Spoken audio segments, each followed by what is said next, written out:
Good morning, my dear students. This is class 4th, subject science, chapter number 2 of term 3. Chapter name is Force, Work and Energy.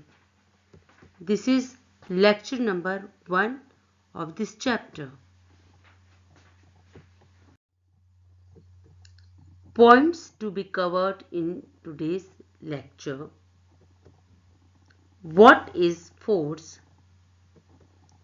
Effects of force, types of force, work, energy and types of energy.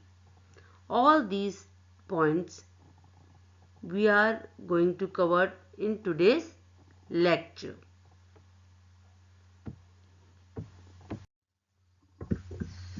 See the picture. Pictures show that in order to move an object, we need to pull or push it. The efforts we make to push or pull is known as force. We can see that in all these pictures, in different pictures, people are doing different work. In first picture, boy is opening the fridge, and in next picture, a lady is pulling out bucket from well, and in next picture, two children are swinging, and in next picture, a girl is pushing a chair.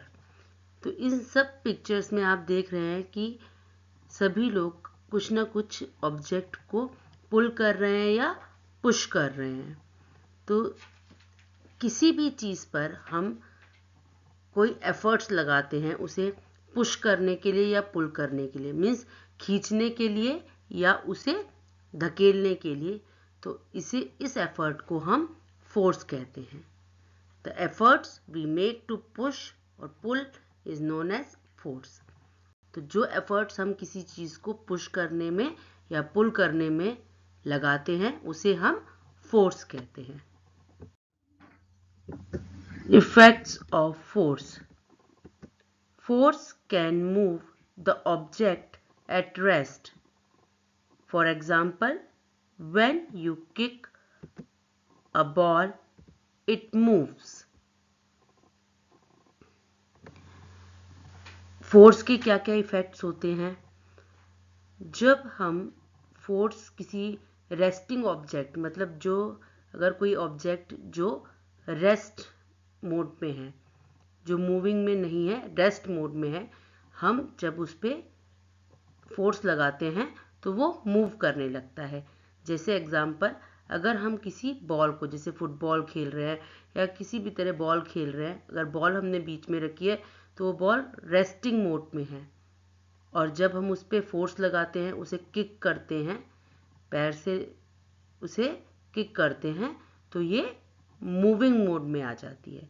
तो force के बिना जब तक हम उस पर force apply नहीं करेंगे तब तक वो रेस्ट मोड में ही रहेगी, लेकिन जब हम उस पर फोर्स अप्लाई करेंगे तो ये रेस्टिंग मोड से मूविंग मोड में आ जाएगी।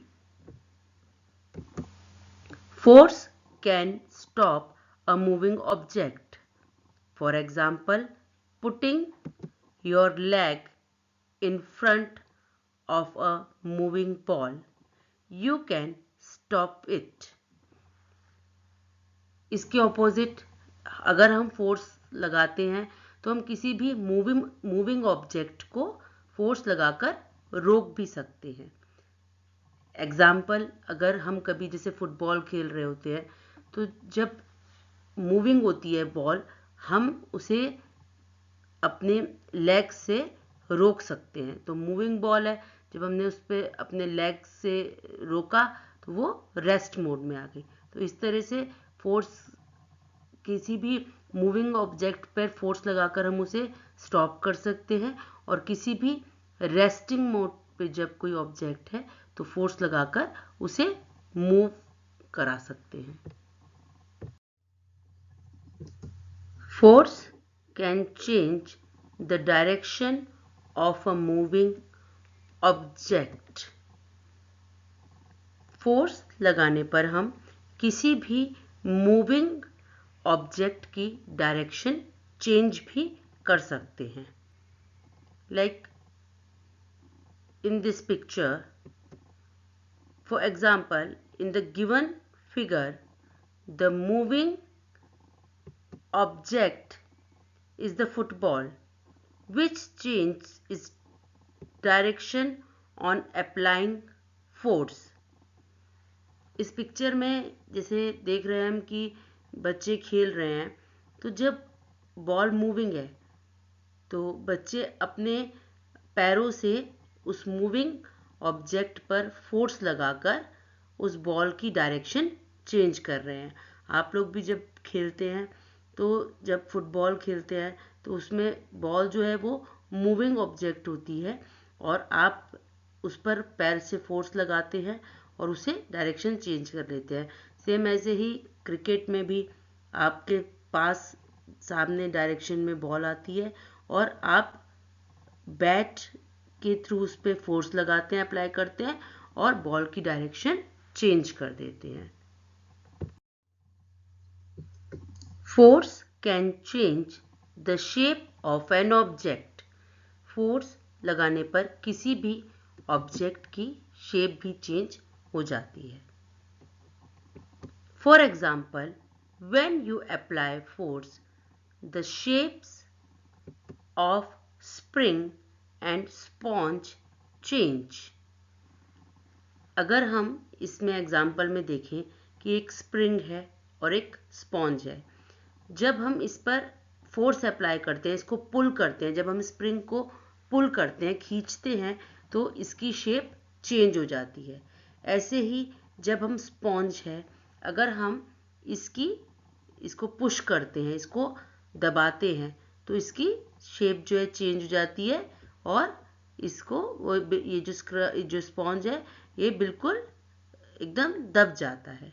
तो फोर्स लगाने पर हम किसी ऑब्जेक्ट की शेप भी चेंज कर सकते हैं. तो अभी हमने देखा कि फोर्स लगाने पर हम किसी रेस्टिंग मोड के ऑब्जेक्ट को मूविंग कर सकते हैं, किसी मूविंग ऑब्जेक्ट को रेस्ट मोड पर मतलब उसे रोक सकते हैं, रुकी हुई चीज़ को चला सकते हैं और जो चीज़ चल रही है उसे फोर्स से रोक सकते हैं. फोर्स लगाने पर हम किसी ऑब्जेक्ट की डायरेक्शन चेंज कर सकते हैं और फोर्स लगाने पर हम किसी ऑब्जेक्ट के शेप को भी चेंज कर सकते हैं. Types of force. अब सभी फोर्स जो है वो एक तरह के नहीं होते हैं, अलग अलग फोर्स होते हैं. Friction force. A ball moving on the ground comes to rest after moving through some distance. Do you know what makes the ball to stop? एक बॉल जो कि ग्राउंड पर मूविंग मोड में है, उसे हम थोड़े डिस्टेंस पर जाने के बाद ही रोक सकते हैं. अगर एक बॉल है जिसे हम ज़मीन पर समझ लो लुढ़काते हैं, तो हम देखेंगे कि वो थोड़ी देर रोल होने के बाद थोड़ी दूर ही पे जाकर रेस्टिंग मोड में आती है. ऐसा क्यों होता है? It stops due to friction force. When two surfaces slide over each other, the force which opposes the motion is called the force of friction. जब ये बॉल थोड़ी दूरी पर जाकर रुकती है तो ये किसकी वजह से रुकती है? ये फ्रिक्शन की वजह से, जिसे हम घर्षण बोलते हैं, फ्रिक्शन की वजह से ये रुकती है. जब दो सरफेस आपस में स्लाइड करते हैं, आपस में रगड़ते हैं एक दूसरे से, तो एक फोर्स दोनों एक दूसरे पर अप्लाई करते हैं जिसे हम फोर्स ऑफ फ्रिक्शन कहते हैं। ऐसे ही जब हम कभी किसी भी व्हीकल में, चाहे बस, स्कूटर, कार, साइकिल, किसी में भी ब्रेक लगाते हैं तो थोड़ी देर बाद फ्रिक्शन की वजह से ही ये जो मूविंग व्हीकल है ये थोड़ी देर बाद रेस्टिंग मोड में आ जाता है। It will be less if the surfaces are smooth and it will be more if the surfaces are rough. अगर सरफेस स्मूथ है तो ये फ्रिक्शन बहुत कम होगा, और अगर सरफेस रफ है तो ये जो फ्रिक्शन है ये बहुत ज़्यादा होगा। जैसे स्मूथ सरफेस, जैसे कि ग्लास, बिल्कुल प्लेन जो सरफेस होते हैं ये स्मूथ सरफेस होते हैं, इनमें जो फ्रिक्शन है ये बहुत कम होगा। और जो बहुत रफ से सरफेसेस होते हैं, जैसे सड़क है या कोई भी उबड़ खाबड़ सी जगह है, यहाँ पर फ्रिक्शन बहुत ज़्यादा होगा। इसका मतलब ये होता है कि इन जगह पर अगर हम लुढ़कती हैं या गिरती हैं तो ये बहुत देर बाद जाकर रुकती है, क्योंकि इनके बीच में, इन दो सरफेसेस के बीच में फ्रिक्शन बहुत कम है। लेकिन जहाँ पर रफ सरफेस है वहाँ पर फ्रिक्शन बहुत ज़्यादा होता है। इसलिए अगर हम किसी भी रफ सरफेस पर अगर बॉल अगर लगाते, मतलब लुढ़काएं या उसे किक करें तो ये थोड़ी सी दूर पे जाकर ही रुक जाता है, क्योंकि ये रफ सरफेस है। और यही अगर हम किसी ग्लास टेबल पर या किसी भी प्लेन सरफेस पे अगर हम बॉल को पुश करें या पुल करें तो क्या होगा कि ये बहुत इजीली मूव करेगा, क्योंकि फ्रिक्शन बहुत कम है। सेम यही चीज़ हम कैरम बोर्ड के टाइम पे भी करते हैं। जब कैरम बोर्ड पे हम देखते हैं कि फ्रिक्शन बहुत ज़्यादा है, अगर रफ हो गई है उसका सरफेस और हमें जो उसकी गोटियां हैं उन्हें खेलने में, मूव करने में प्रॉब्लम हो रही है क्योंकि रफ सरफेस हो गया है, तो हम पाउडर छिड़क कर उस सरफेस को स्मूथ कर लेते हैं। उससे फ्रिक्शन बहुत कम हो जाता है और गोटियां स्मूथली एक जगह से दूसरी जगह पर मूव करती हैं। Muscular force. We use our muscles to do so many things, such as writing, lifting, pulling, and pushing. Because our muscles are used to do this work. Therefore, such force is called muscular force.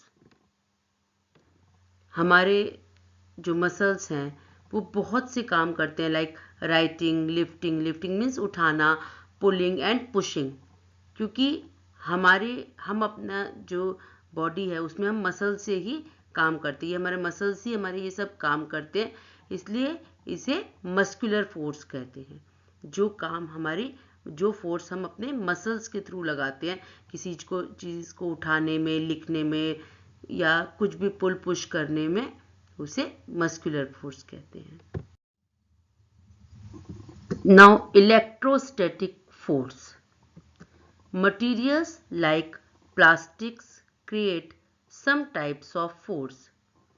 After rubbing them against dry hair, silk cloth, and they attract small pieces of paper for your body hair.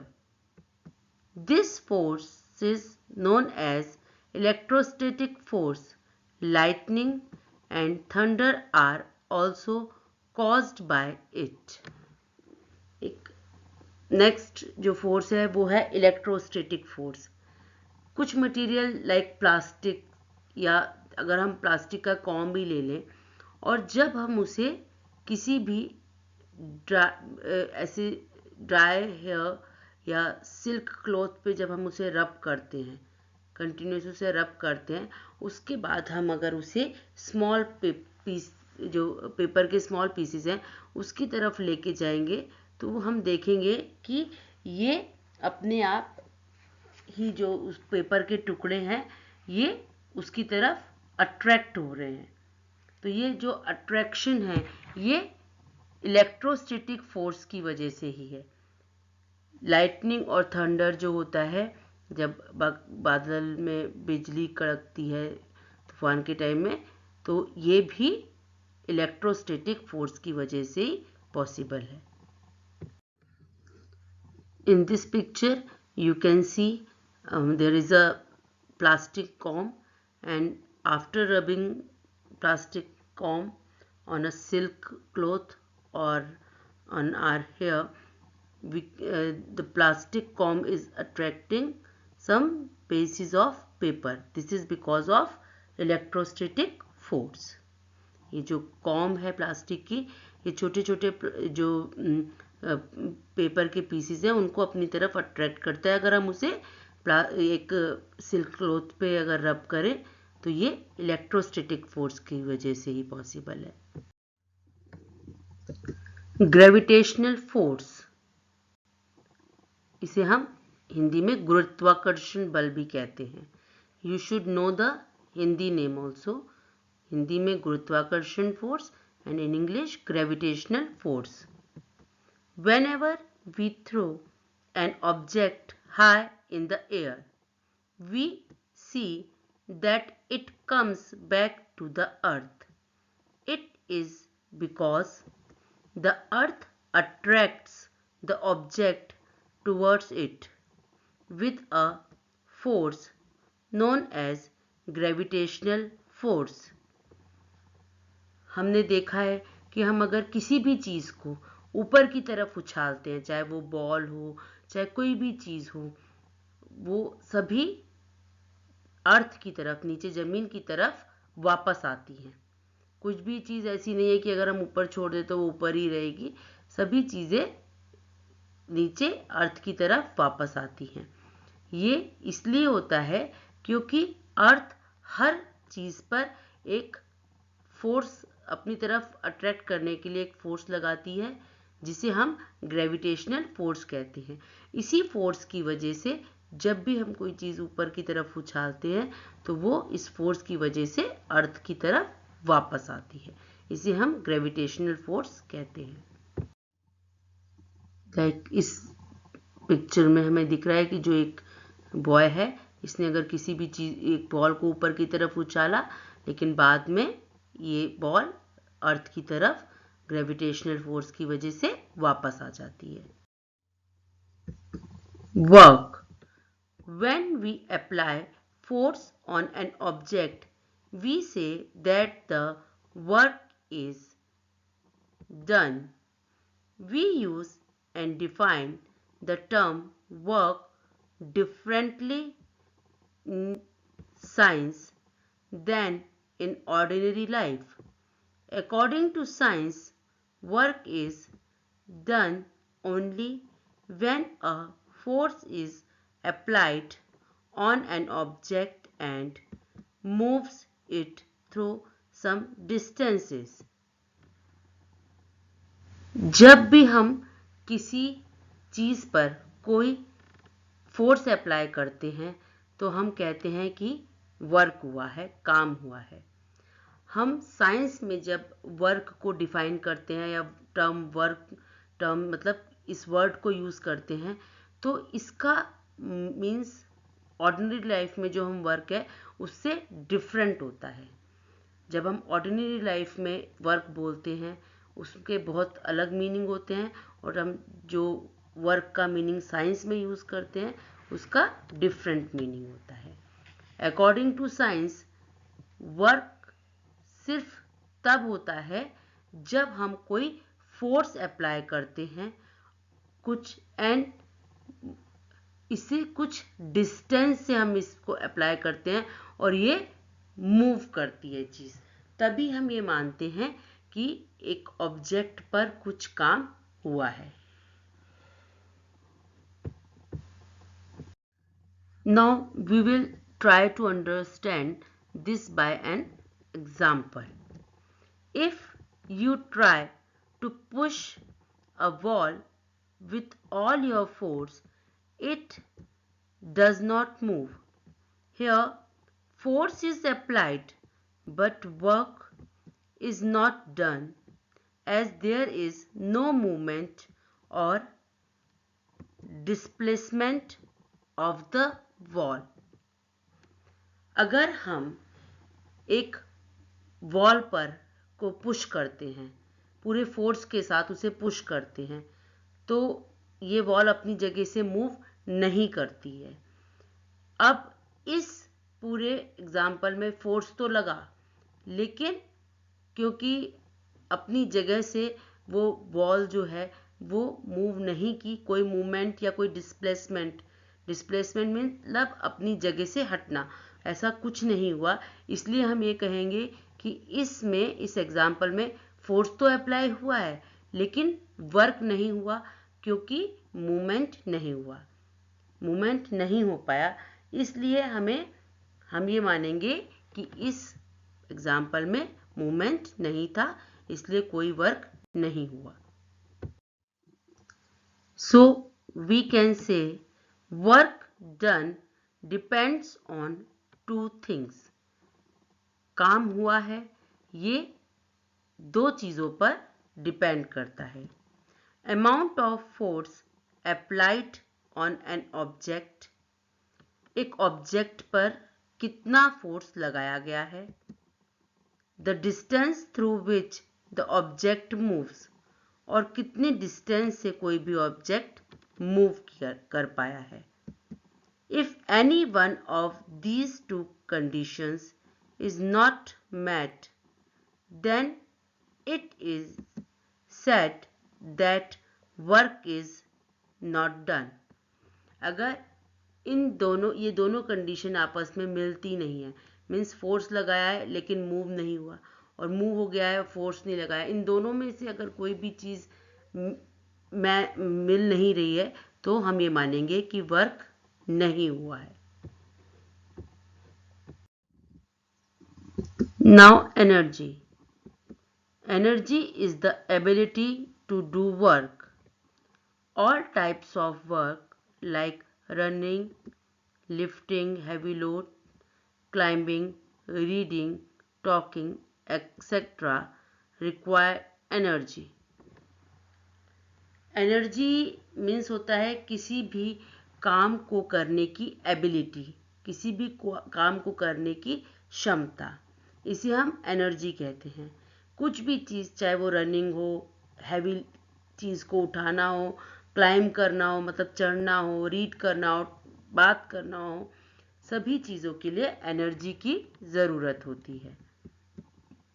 Energy is of different types depending upon sources. Energy भी अलग अलग type की होती है, जैसे अभी हमने force पढ़े थे अलग अलग टाइप के, एनर्जी भी अलग अलग टाइप की होती है। ये उस एनर्जी के सोर्स पर डिपेंड करता है कि वो कहाँ से मिली है। Types of energy. Now we will discuss different type of energy. First of all, heat energy. Heat energy is the most common form of energy. Heat energy का सबसे common form है। We get it by burning fuel, wood, coal, kerosene or cooking gas, etc. We need heat energy to cook food and heat water. It is also needed in steam engines to pull the train and many more tasks. Heat energy means किसी भी चीज़ से जब heat निकलती है उससे जो energy मिलती है तो हम जो काम कर पाते हैं उसे हम हीट एनर्जी कहते हैं। जैसे कि फ्यूल के जलने से, कोई भी फ्यूल जलाया या वुड को जलाने से या कोल को केरोसिन को या कुकिंग गैस को जलाने से जो एनर्जी निकलती है उसे हम हीट एनर्जी कहते हैं। और इन एनर्जी का यूज़ हम खाना बनाने के लिए, पानी गर्म करने के लिए, व्हीकल्स चलाने के लिए और स्टीम इंजन्स को चलाने के लिए, पुल करने के लिए भी जो एनर्जी की ज़रूरत होती है वो हीट एनर्जी है।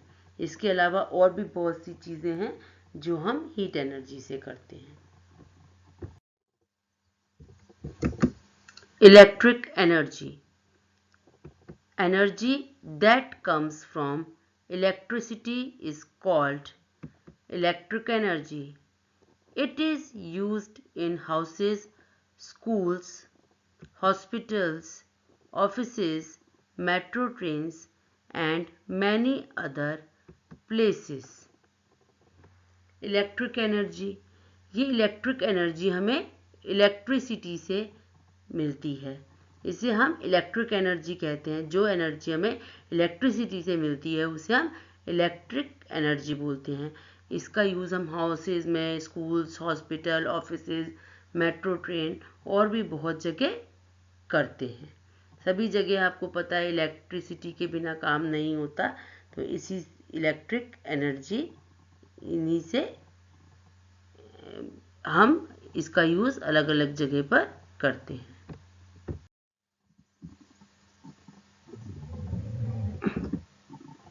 It is used to run the electric appliances like fans, TVs, tube lights, fridge, computers, microwaves, oven, etc.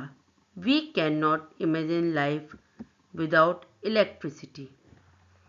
हम अपने घर में लगभग सभी जो इलेक्ट्रिक अप्लायंसेस हैं जैसे fan, TV, tubelight, fridge, computer, microwave oven और भी बहुत सी चीज़ें, कूलर, एसी, प्रेस, लाइट्स और भी कितनी सारी चीज़ें हैं जो हम इलेक्ट्रिसिटी के बिना नहीं चला सकते।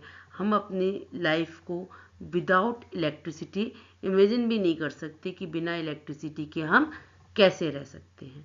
तो ये सभी चीज़ें हमें इलेक्ट्रिक एनर्जी से ही चल सकती हैं, उन्हीं के थ्रू हम इनका यूज़ कर सकते हैं।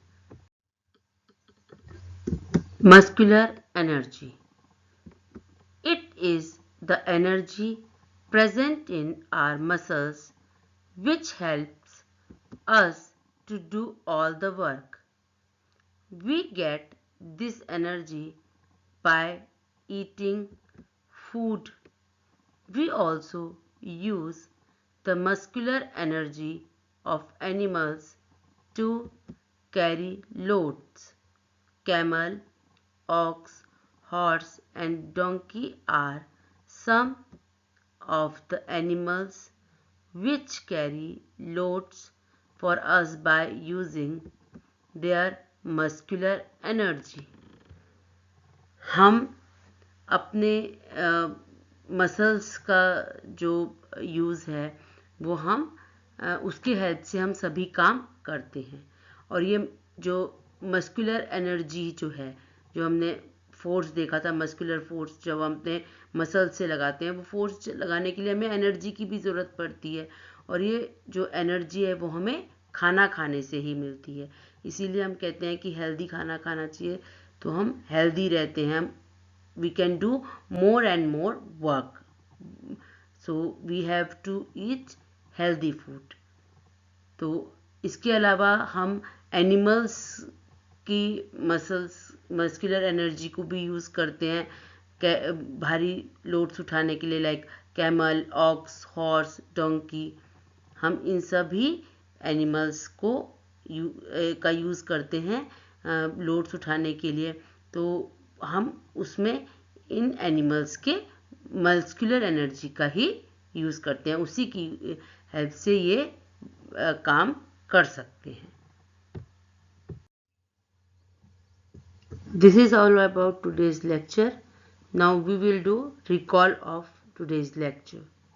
In today's lecture, we have learned about what is force, effects of force, different types of forces, what is a work, what is energy, and different types of energy. All these points we have discussed today. Now, on the basis of today's lecture, today's homework, answer the following questions. Question number 1. What is work? Question number 2. Why is solar energy considered as most important source of energy? Question number 3. List out the different forms of energy. Question number 4. Define the following: force, energy. So you have to give the answer of following questions. Goodbye for today. Take care.